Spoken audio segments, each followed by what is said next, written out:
The Białowieża forest is an extraordinary place, full of 500-year-old oaks, ancient hornbeam, linden, bison, wolves, and lynx. Lots of dead woody debris, strictly protected in a small national park. I have been doing research there since 1995.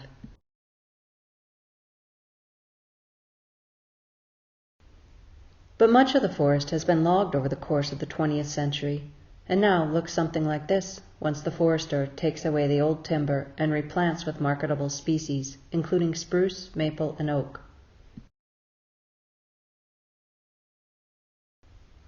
This forest sits at the Polish-Belarusian border, and as a historical borderlands has seen shifting ethnicities, religious affiliations, management, and state boundary changes.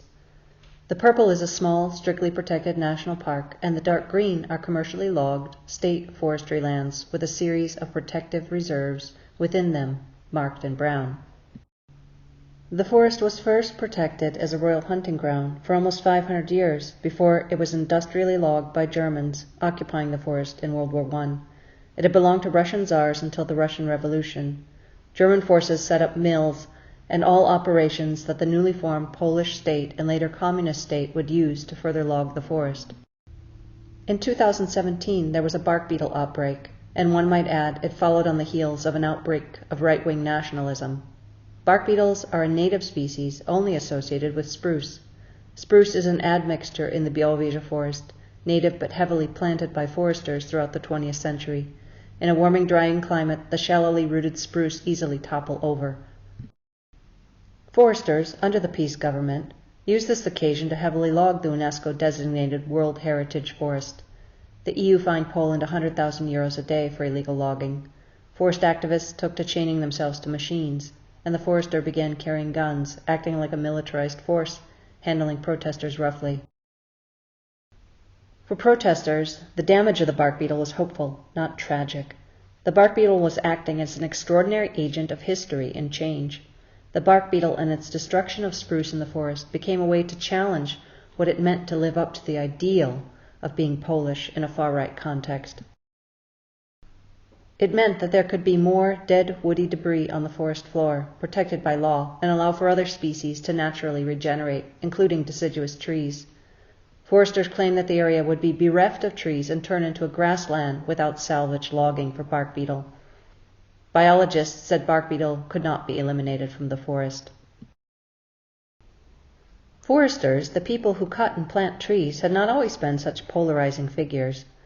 Under peace, the foresters became a symbol of patriotism, blocking anyone who would act against Polish ideals, including external foreign bodies such as UNESCO, the European Union, and eco-terrorists.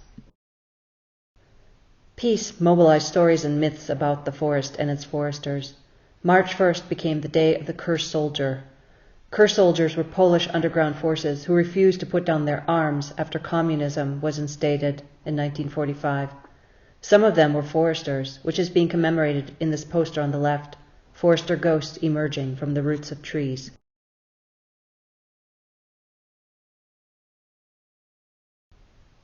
The forester became a figure on which a good society, one of commitment to the fatherland, could be built, and thus the bark beetle were seen as the enemy agent.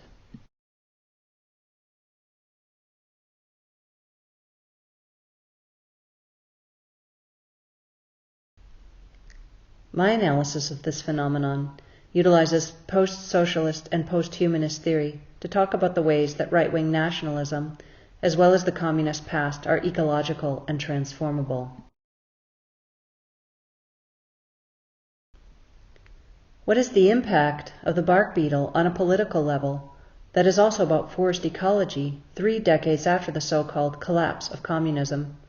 Far-right activists are trying to connect to ancestors, soil, and blood via the figure of the forester. Like the bark beetle which flies around disrespecting borders, nature activists roam the forest espousing socially liberal values as the values of nature.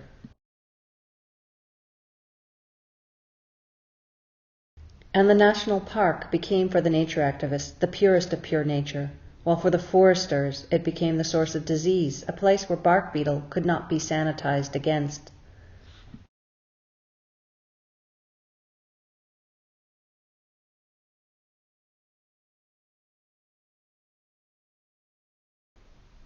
Some parts of the logged commercial state forest still contained patches of old growth, as you see in this picture here.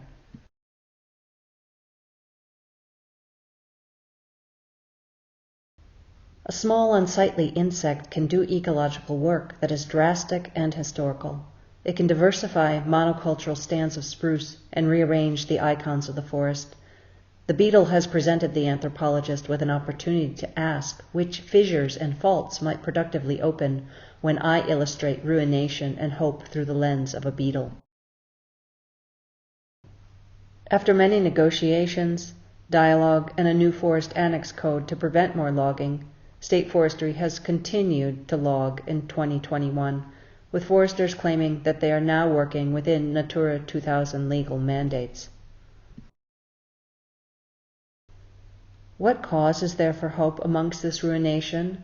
A ruination that began almost 100 years ago and continues in spite of years of dialogue and political meetings. As an anthropologist, my book shows how people flexibly recast identities across eras, from a Russian to a Polish forest, from a capitalist form of production to a communist one to a capitalist one. Engaged ethnography is neither activist research nor neither purely cultural critique. I want to use the ruins of the present moment to show how a moment of uncertainty can also be one of wildly creative possibilities. The anthropologist's work is towards becoming, as is the bark beetle's work.